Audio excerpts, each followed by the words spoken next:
Salut YouTube, bienvenue à toi dans cette vidéo. Je m'appelle Louise, je suis étudiante en Erasmus au Pays de Galles à Bangor. Pour tous ceux qui se demandent où c'est Bangor, c'est juste là, au nord du Pays de Galles. Ouais, Dunkerque est actuellement une ville du sud pour moi. Et tout ça en pleine crise du Covid.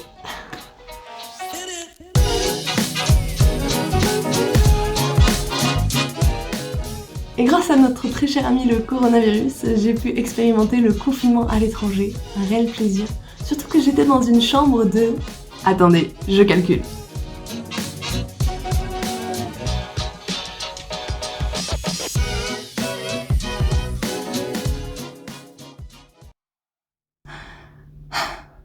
x 4, 12 mètres carrés, incluant la salle de bain. Ça a été très long. Enfin bref, ça a été très long et j'ai enfin la force d'en parler. Commençons par le point que j'ai le plus appréhendé et que j'ai eu raison d'appréhender. La nourriture. Chaque matin, on venait toquer à ma porte et on me posait mon sac de nourriture. Pour être honnête, c'était devenu mon réveil. Puis des fois, je me recouchais juste après.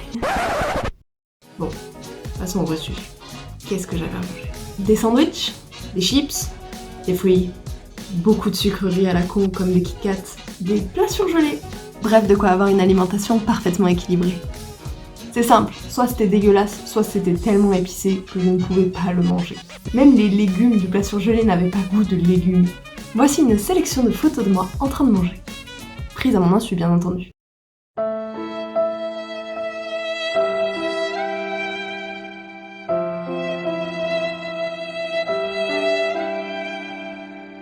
Dès le deuxième jour, j'ai compris qu'il n'y avait aucune notion de bon goût ici.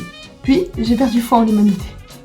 J'ai même développé une technique qui consistait à me coucher tellement tard que j'allais me lever après-midi et du coup que j'allais déjeuner pour éviter de manger des sandwichs et des chips tous les jours. Oui, parce qu'en vrai, les déjeuners, ils étaient plutôt bons.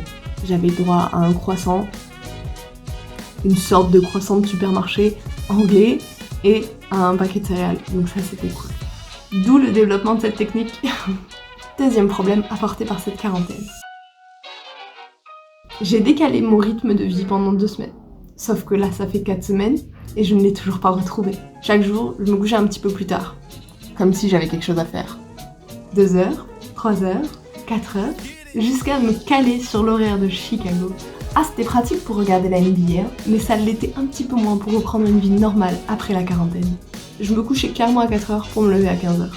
Quand on y repense, c'est quand même un petit peu maso de ma part. J'essaie de faire passer les journées vite et au final, je les fais durer jusqu'à 4 heures du matin. Troisième problème. Il arrive au bout de quelques jours, voire même le deuxième jour pour être plus honnête. Ouais, parce que être seul en quarantaine, c'est long. C'est très long.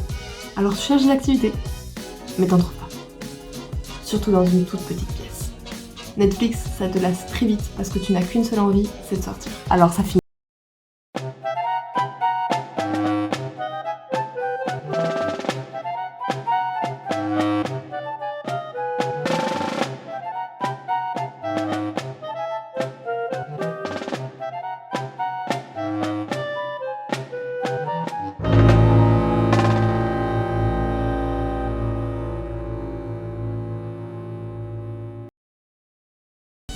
Les problèmes techniques. Ce que j'appelle problème technique, c'est tous les petits inconvénients de la vie que j'ai ici, dans cette chambre étudiante. Premièrement, j'ai une alarme incendie tous les mercredis matins. Et compte le faire à 4 heures du matin un jour, je suis pas prête. Deuxième problème, le chauffage. Je suis arrivée la première dans ma coloc, c'est-à-dire qu'il faisait extrêmement froid vu qu'aucun chauffage n'avait été allumé. Puis j'ai compris que c'était aussi un problème avec le radiateur en lui-même.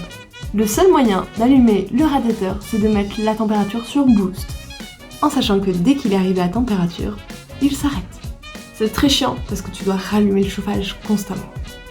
Troisième problème, absence totale de cintre.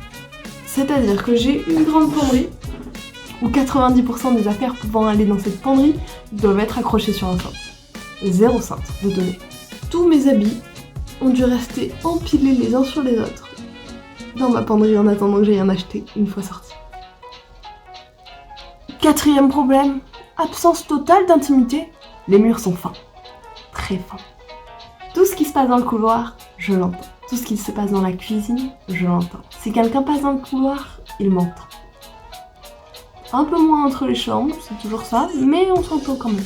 Bref, aucune intimité. 5e problème, je n'ai pas de pommeau de douche. C'est juste un jet qui me violente le dos chaque jour. Donc on est dans la douche. Déjà, toute petite douche, à la limite ça je peux comprendre, mais elle est dans l'angle, c'est-à-dire qu'on perd de la place complètement. Et en plus d'être petite, c'est un rideau de douche et non pas une porte. Du coup, le rideau se colle à toi constamment. Dernier problème, le lit. Ah, le lit. Qui a créé les lits à ressort? À quel moment cette personne a jugé que c'était une bonne idée? Ah, clairement, mon dos, il a évolué pendant cette quarantaine, hein. Et tout ça pour la maudite somme de 600 € par mois. C'est à ce moment-là que je suis heureuse d'avoir mes bourses Erasmus. Bien entendu, il n'y a pas que des côtés négatifs. La chaise de bureau est super bien. Ah non, elle grince. Non, en réalité, pendant 14 jours, j'ai eu gratuitement cette nourriture. Si on peut appeler ça de la nourriture. J'ai également eu tout un nécessaire pour vivre pendant 14 jours. Comme une couette, un oreiller, des serviettes de bain. Donc pour ça, je les remercie quand même.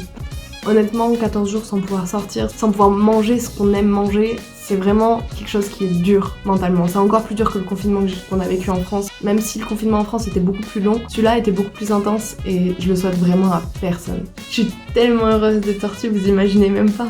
Même la pluie, je l'aime. Et en plus de tout ça... Oh shit, here we go again.